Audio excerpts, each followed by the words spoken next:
స్వచ్ఛమైన నాణ్యమైన గౌదర్పార్ పూజా ఉత్పత్తులు www.gaudarpar.com ద్వారా ఆన్లైన్ లో ఆర్డర్ చేయండి. మీ ఇంటిని దేవాలయంగా మార్చుకోండి. నమస్తే రమగారు. నమస్తే జయ. అయితే ఈ రోజు మిమ్మల్ని నేను ఎక్కడికి తీసుకొచ్చానంటే బోడిపల్లిలో ఉన్న గౌదర్పార్ దగ్గరికి.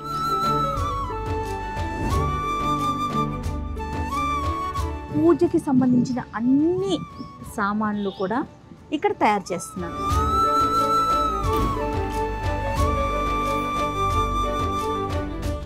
ఇవి ఎలా తయారవుతుందంటే స్పెసిఫిక్గా గౌ దగ్గర నుంచి మొత్తం డీటెయిల్డ్గా మీకు నేను చూపిస్తాను రమ్మగారు.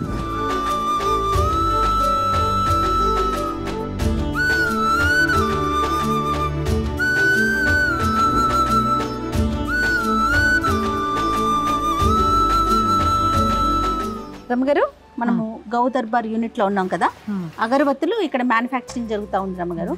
అంటే మ్యానుఫ్యాక్చరింగ్ అయిపోయింది, ప్యాకింగ్ జరుగుతోంది. సో వీటి డీటెయిల్స్ దీని గురించి మనకి ఎక్స్ప్లెయిన్ చేయడానికి దినేష్ గారు ఉన్నారండి. నమస్తే దినేష్. నమస్తే అండి. నమస్తే అండి. 3 వేరు కనిపిస్తున్నాయి. ఏమేంటండి అవి? ఒకటి జాస్మిన్ అండి, అది వుడ్స్ అండి, ఓకే, రోజ్ పింక్, ఇది రోజ్. రోజ్ అండి. Okay okay. ఈ తులసి అండ్ బిల్వ పత్ర కూడా ఇచ్చారు. అంటే ఇవి ఎట్లా అంటే జనరల్ గా ఇవి ఎలా తయారు చేస్తారు? పంచగవ్య అండ్ ప్యూర్ హనీ రాస్తుంది కదా, దాని నుంచే తయారవుతుంది. దాని నుంచే అండి, దాని నుంచే తయారవుతుంది. ఇప్పుడు 14 టైప్స్ ఆఫ్ హర్బ్స్ తీసుకొని మనం 14 రకాల వనమూలికలు పౌడర్ చేసేసి మనకు పంపిస్తారు. దాన్ని మేము రాబత్తి మేకింగ్ చేసేటప్పుడు మిక్సింగ్ లో కలిపేసి హనీ, ప్యూర్ హనీ ఇవన్నీ వేసి రాబత్తి తయారు చేస్తామండి. తర్వాత ఎసెన్షియల్ ఆయిల్స్ లో డిప్ చేసి ప్యాక్ చేస్తాం. అంటే ఈ బిల్వపత్ర అండ్ తులసిది వీటి ఒరిజినల్ ఇవే ఆకులే కలుపుతారు కొద్దిగా. ఏదైనా అంటే ఆయిల్ కూడా వెయ్యాలా, ఆకులు కొద్దిగా వేస్తారన్నమాట. సాధారణంగా మనం ఇంట్లో ఏమన్నా అగరబత్తులు వెలిగించినప్పుడు వాసన చాలానే బాగుంటుందండి. కొన్ని స్మెల్ బాగుంటుంది, కానీ కొన్నింటికి కళ్ళల్లో నీళ్లు రావటం, ఉక్కిరి బిక్కిరి అవుతున్నట్టుగా, అంటే కొంచెం మసి కూడా వస్తుంది. ఇవి కోల్ ఫ్రీ అని ఉంది క్లియర్ గా. అంటే ఏమంటే ఈ న్యాచురల్ ఎసెన్షియల్ వాడడం వలన ఈ కళ్ళు మంట, తలనొప్పి రావు. ప్లస్ మన అగరబత్తి వెలిగిస్తే పంచగవ్య పౌడర్ ఉండడం వలన దోమలు కూడా రావండి. అంటే వాసన ఒకటి చాలా బాగుంది, ఎక్కువగా లేదు, కొంచెం మైల్డ్ గా ఉంది. అంటే బేసిక్ థింగ్ ఈ పంచగవ్యము తేనె అవ్వడం, తేనె బేసిక్ థింగ్ గా ఉండటం ఎలా కుదిరింది? అట్లా చేస్తారా? స్వామీజీ గారు ఒక శివరావు గారు అని ఉండేయండి, 18th century ఫార్ములా అంటే ఇది. అలాగా వాళ్ళు దాన్ని ట్రయల్ చేసి దాన్ని అంతా సక్సెస్ అయినాక మనకు చెప్పి మనం ఆ ప్రొసీజర్ ఫాలో అవుతున్నాం. వీటి డ్రైయింగ్ అది ఎట్లాగా? న్యాచురల్ డ్రైయింగ్ అండి, మనం ఏం ఆర్టిఫిషియల్ డ్రైయర్స్ ఏమి ఉండవు మన దగ్గర. అంటే ఎట్లా చేస్తారండి? జస్ట్ ఒక ఫ్యాన్ ఉంటుంది డ్రైయర్ కి, దానిలో రాబత్తి కొట్టినవన్నీ స్టాండర్లో పెట్టుకొని దాన్ని డ్రైయర్ లో పెట్టేసి ఒక దాదాపు 18 hours ఫ్యాన్ ఆన్ చేస్తారు, ఆటోమేటిక్ డ్రై. అయితే ఇట్లాంటి సీజన్ లో డ్రై కాదండి, వర్షాకాలంలో ఉండాలి, కొద్దిగానే వేడి ఉండాలి. ప్రాసెస్ కి ఎన్ని రోజులు పడుతుందండి?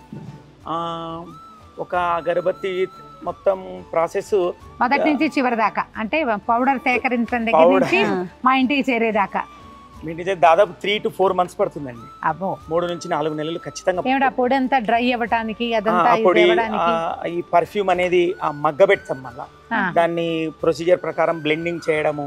ఇవి 24 days ఉంటుంది బ్లెండింగ్. డైలీ 2 times బ్లెండ్ చేసి తర్వాత అగరబత్తి మీదకి ఎక్కిస్తాం. మళ్ళీ అది డ్రై కానిక ఒక 1 day, దాని తర్వాత ప్యాకింగ్ చేస్తాం. అంటే ఇది అంతా హ్యాండ్ మేడ్ అనాలా లేకపోతే మెషిన్? రాబత్తి మట్టుకు ఇప్పుడు మెషిన్ మేడ్ అండి. ఒకప్పుడు ఉండే, ఒక 30 ఏళ్ల కిందట ఉండే. ఇప్పుడు తయారు చేసే వాళ్ళు కూడా దొరకడం లేదు, ఆటోమేటిక్ గా తగ్గిపోతుంది. అంటే మిషన్ లో వచ్చేసినాక వాళ్ళ అవసరం ఉండడం లేదు. ఈల్డ్ బాగుంటుంది, ఎక్కువ వస్తాయి కదా ఒకేసారి, ఎక్కువ వస్తుంది. ఒక మనిషి మాక్సిమం అంటే ఒక 5 కిలో కొట్టగలరు. అదే మనం అగరబత్తి మిషన్ అయితే ఒక మనిషి 60 కిలో చేయగలుగుతారు ఒక రోజుకి. ఇవి అగరబత్తీలు కాకుండా ఇంకా ఈ ధూప్ స్టిక్స్ లాంటివి కూడా, కప్ ధూప్ ఇవి కూడా చేస్తామండి. అవి వేటితోటి? అది కూడా అది కూడా పంచగవ్య పౌడర్ ఇవన్నీ. ఇప్పుడు మన పూజా విధానంలో ధూపం, దీపం, నైవేద్యం వీటికి ప్రాధాన్యం ఇస్తాం కదా. సో ధూపం, దీపం రెండు కూడా మన దగ్గరే తయారవుతా ఉన్నాయి కదా. వీటికి సంబంధించి ప్రత్యేకమైన ఎలాంటి జాగ్రత్తలు తీసుకుంటున్నారండి? వీళ్ళు బయట దొరికేటివన్నీ కెమికల్ బేస్డ్ అండి. ఇప్పుడు కబ్దూప్ ఉంటుంది, వాళ్ళు కబ్దూప్ లో ఒరిజినల్ సాంబ్రాణి ఎవ్వరు వాడరు, కాస్ట్ ఎక్కువ అని వాడరు అనమాట ఒరిజినల్ సాంబ్రాణి.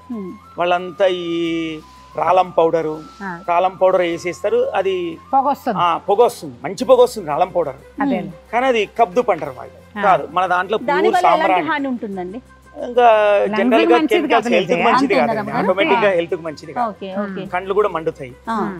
అది రోజువారీ ఓసారి అయితే ఏం కాదు జయ, మనం ప్రతిరోజు అదే పొగబెట్టి సాధారణంగా పొగ అనగానే ధూపం అవును. మనం బాగా ఇట్లా చూపించాలనుకుంటాం, అవును. పైగా అది వెలిగించేసరికల్లా ఒక్కసారి ఇట్లా ఉవ్వెత్తున వస్తుంది కదా, అంత పొగ రెగ్యులర్ గా పీల్చడం అంత మంచిదేం అంత సేఫ్ కాదు. రోజువారీ కష్టం కదా. అవునండి. సో ఇది మన దగ్గర ప్యూర్ అంటారు. మన దగ్గర ప్యూర్ సాంబ్రాణి నుంచి తయారు చేస్తాం మనం. ఈవెన్ కప్ ధూప్ కానీ, ఇప్పుడు ధూప్ కోన్స్ ఉంది, ధూప్ కోన్స్ లో కూడా మనం ఈ యజ్ఞధార అని మన ప్రోడక్ట్ ఉందండి ఒకటి. దాంట్లో స్పెషల్ గా స్వామీజీ గారు ఈ వనమూలికల పౌడరు, దాంట్లో తేనె, ఇవి ఒకటి దాంట్లోనే లైట్ గా పర్ఫ్యూమ్, మళ్ళీ మేము పర్ఫ్యూమ్స్ వాడేది కూడా నాన్ హజార్డస్ సర్టిఫికేషన్ ఉండేది వాడతాం మనకు. సేఫ్ సైడ్ గా ఉండేవి ఖచ్చితంగా వాళ్ళు సర్టిఫికేట్ ఇస్తారు కూడా మనకు, అవే యూస్ చేస్తామండి. ప్రతి విషయంలోనూ చాలా జాగ్రత్తలు తీసుకొని మరి తయారు చేస్తా ఉన్నారు. చాలా బాగుందండి. అగరత్తుల వాసన అయితే చాలా ప్రాణం నిండిపోయేలాగా ఉంది. వీళ్ళు పనిచేసే విధానం కానీ, ప్యాకింగ్ కానీ, ప్రతిదీ అంటే ఈచ్ టు ఈచ్, ప్రతి ఇంచ్ టు ఇంచ్ చాలా జాగ్రత్తలు తీసుకుంటా ఉన్నారు. చాలా సంతోషం అండి. ఇంకా ఎలాంటి జాగ్రత్తలు తీసుకుంటారు దినేష్ గారు? మేము ఇప్పుడు జాస్ పౌడర్ అని అంటారండి, చెట్టు నుంచి తయారవుతుంది అది, గమ్ము గమ్మింగ్ చెట్టు నుంచి వస్తుంది, అది నేచురల్, అది దాన్నే యూస్ చేస్తాం. అంటే కెమికల్ పౌడర్, కెమికల్ ఏది ఉండదండి మన దాంట్లో.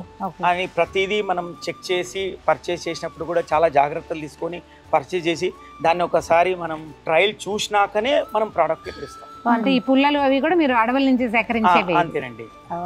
అంటే జనరల్ గా బొగ్గు పొడి వాడతారు కదా అగరవత్తుల్లో, అవునండి. మీరైతే అది అసలు లేదు, అందుకనే కోల్ ఫ్రీ అంటున్నారు. అవునండి. ఈ బొగ్గు పొడి వాడడం వలన కూడా ఈ కండ్లు మంట వచ్చేస్తుంది, ఇరిటేషన్ వచ్చేస్తుంది, తలనొప్పి వస్తుంది, ఇవన్నీ ఉంటాయండి. దాదాపు మేము 1.5 years కష్టపడ్డామండి. ఇవన్నీ వేస్తే మనకు బత్తి రాకుండా. ఎట్లా నేను గుజరాత్ వెళ్ళాను, అక్కడ సెట్ అయిందండి. కర్ణాటక తిరిగాను, ఇక్కడ మన యూపీ వెళ్ళాను, అక్కడెక్కడ నాకు కాలే, మన గుజరాత్లో సెట్ అయిందండి. మాకు ఈ ఫార్ములేషన్ అంటే మనకు కావాల్సిన పదార్థాలతోని తయారు చేస్తే అగరబత్తి వస్తుందా లేదా అనేది అక్కడ సక్సెస్ అయిందండి మాకు గుజరాత్లో. చాలా సంతోషం అండి. ఏం కదరమ్మ గారు, సువాసన బాగుంది. రెండోది ఏంటంటే ఇందులో నుంచి పొగ రాదు, కాలుష్యం రాదు, తర్వాత ఏమో అలర్జీస్ అవి రాకుండా ఉంటాయి. ఇప్పుడు భక్తునికి అనుసంధానం అయింది ఇదే కదా గోదర్బార్ అని చెప్పాలి. కాదురమ్మ గారు, ప్రతిరోజు నిత్యం ఇంట్లో వాడేది మనం అగరబత్తులు సాధారణ ప్రతి ఒక్కరూ వెలిగిస్తూ ఉంటాము. వీటిల్లో ఇంత జాగ్రత్త తీసుకొని ఎలాంటి హాని లేకుండా, కెమికల్స్ లేకుండా తీసుకురావటం అనేది నిజంగా చాలా సంతోషించదగ్గ విషయం. అందులో గోవుకి సంబంధించిన ఉత్పత్తులు, ఉప ఉత్పత్తులు ఇందులో వాడటం అనేది చాలా ఆనందంగా అనిపిస్తూ ఉంది దినేష్ గారు. థ్యాంక్ యూ అండి. థ్యాంక్ యూ అండి. నమస్తే. నమస్తే.